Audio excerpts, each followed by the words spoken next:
generació de militants independentistes als anys 80 i només recordar-vos una mica l'anècdota que el Julià no tenia ben bé cap vincle afectiu ni emocional amb Ponent. De fet, va ser senzillament una qüestió d'atzar que trobés la mort per aquí. De fet, els que heu vingut per aquesta carretera, l'accident de trànsit va ser a l'alçada del quilòmetre 17,450 d'aquesta carretera. Si us hi fixeu aquí darrere hi ha unes sitges d'una granja, doncs amb aquella alçada allà davant un camp d'oliveres, doncs més o menys seria allà, en què en un trajecte de nit veníem de Manresa, era tard, i el cotxe va acabar a mà dreta a la cuneta en direcció a la Bertara.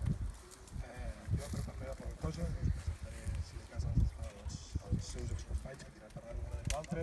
El Marcel ens farà uns netes i a l'acabar repartirem uns paves per les preguntes que vulgueu deixar-nos aquí i inaugurarem una petita fita de pedra que hem elaborat i que servirà una mica per guardar la memòria de l'Aves del Julià, la generació dels anys 70-80, i quan diguem l'horitzó, que em deia l'Albert l'altre dia, era una mica més enllà del que és a dia d'avui.